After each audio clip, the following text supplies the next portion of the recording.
Each year by £3 a month. We're not a bit Spanish. We're not vaguely Spanish. So...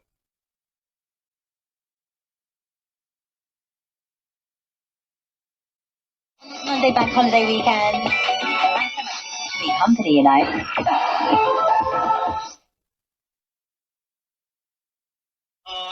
Said the right things. I was so used to being treated different.